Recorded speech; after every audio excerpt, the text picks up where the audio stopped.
I was born in a big family. My parent has 8 kids, 5 girls and 3 boys, and I'm the oldest one.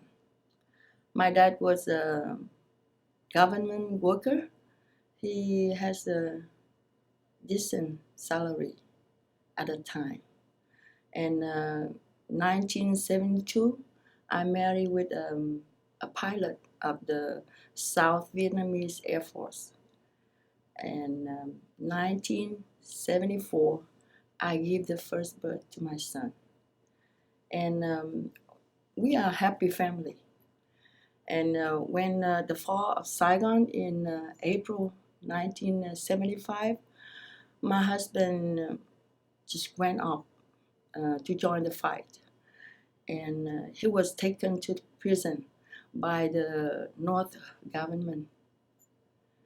And I lost my job because they closed down all the offices and business, and life changed.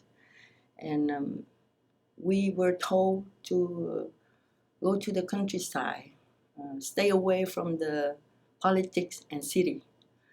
And we cannot do nothing but move. I moved with my parents and sibling to the countryside, where my husband and family live. And they give me a piece of land to farm. And when the harvest time comes, we have to pay tax by the crops. And the rest I keep to feed me and my son. And life was very hard. I don't have any experience on the farm, but I have to work because that's the way I can make my living. And besides, I have to do the hard work like digging and building the dams.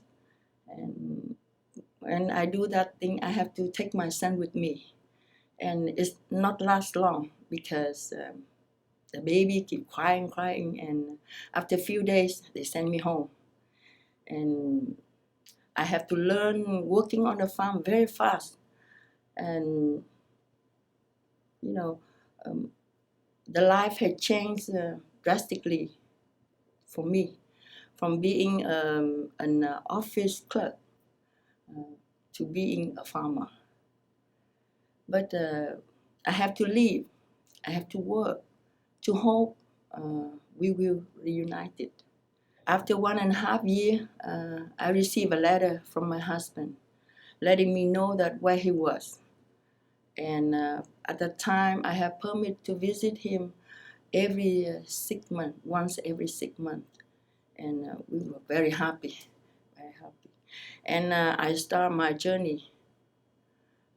Each trip took me like 4 or 5 days because the transportation and long distance and very difficult.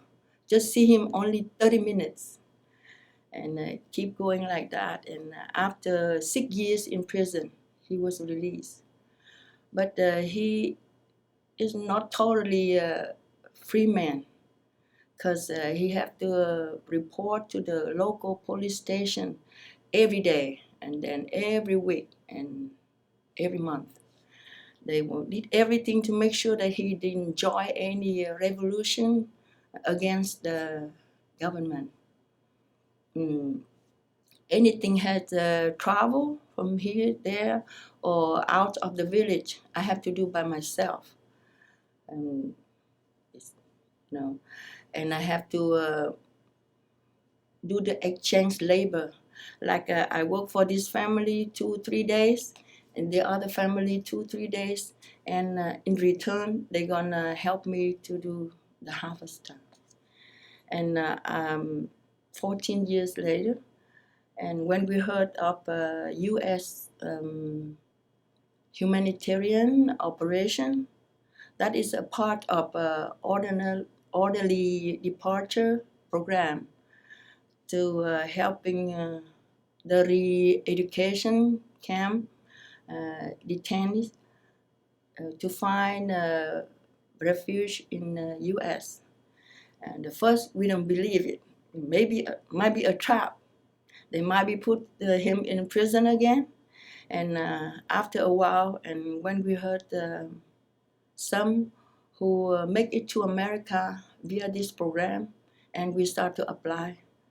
And in 20th June 1994, we are here in Houston. One of my close friends in the Air Force before, he helped us to settle and readjust the life in the United States. At the beginning, I cannot believe we are in United States.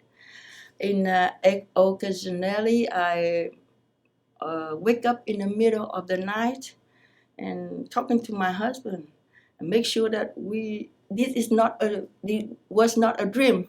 This is true. And the humanitarian operation helping us financially in the first year. And we are very grateful because when we left Vietnam, we have nothing, only bare hand and a lot of debt. Yeah. And I'm not hard to adjust the life in the United States because we are at the bottom of the pit. And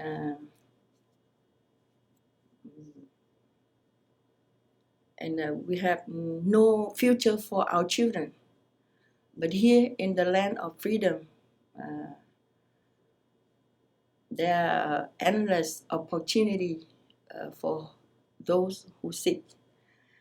And looking back, my life like a roller coaster ride from comfort, civilized to nothing, and now here with my family and my 5 children, and we are truly blessed.